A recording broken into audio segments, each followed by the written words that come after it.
In our spiritual life, remembrance of God, smarana, is not a passive emotion. It is an active discipline. To remember the divine constantly is to keep the lamp of awareness burning within. Just as a lamp dispels darkness around it, remembrance of God dispels ignorance and ego from within us. Every moment we choose remembrance over forgetfulness, we perform an act of worship. Today's reflection reminds us, remembrance is an action. Forgetfulness comes naturally to the mind, but remembering the divine requires intention, attention, and love.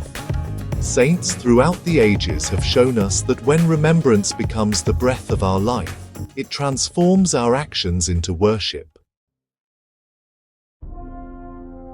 It is true that the Guru should do everything, and that he unfailingly does. But we should examine if we are really worthy disciples. What else is required to transcend body consciousness, except to abide by the word of the Guru? If I reflect on the thought, I am not the body, I shall sometime transcend body consciousness.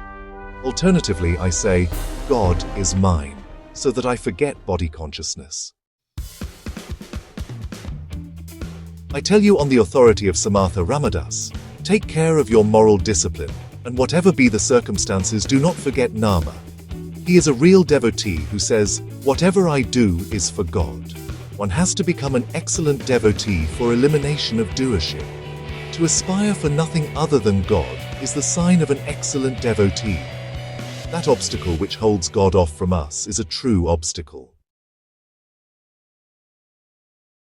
That period which is spent in the remembrance of God is a happy period.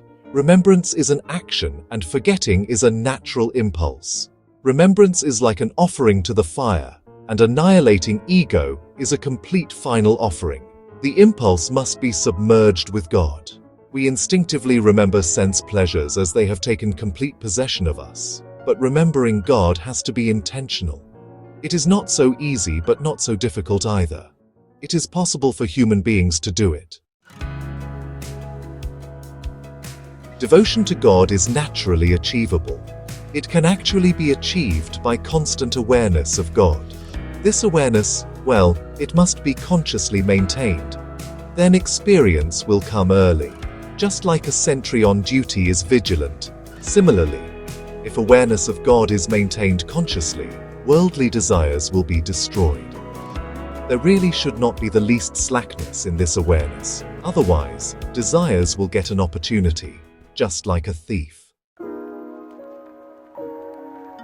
Fever gives a bitter taste to the mouth, which remains even with rubbing sugar on. The bitter sense disappears only when fever is gone. Similarly, the sense of pain and sorrow leaves us only when we have unbroken awareness of God. So, free yourself from the attachment to prapancha, then alone you will really enjoy family life. Just as a lamp kept on the threshold lights both sides, awareness of God throws light on paramartha as well as prapancha. Keeping God at the base of our attention towards prapancha is awareness of God, or anusandhana. In the sacred town of Tiruvotriyur lived Sri Kaliya Nayanar, a humble oil maker by birth, but a shining beacon of divine remembrance. Every day, without fail, he would offer oil to light the lamps in Lord Shiva's temple. As the lamps glowed in the shrine, his heart too glowed with unbroken remembrance of the Lord. But as time passed, fate tested his devotion. His wealth diminished, and even his livelihood as an oil maker vanished. Yet, his smarana, his remembrance of the Lord, never flickered. When he could no longer afford oil, he worked as a laborer, and even when that failed, he sold all he had to continue his daily offering.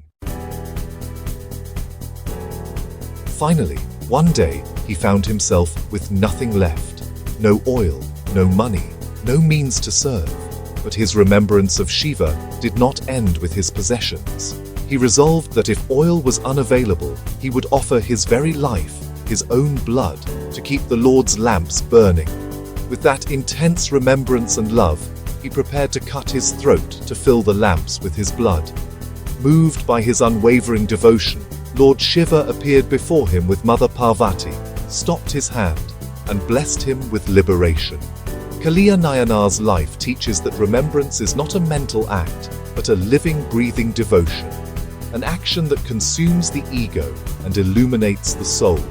When remembrance becomes the very purpose of life, even sacrifice becomes an offering of love.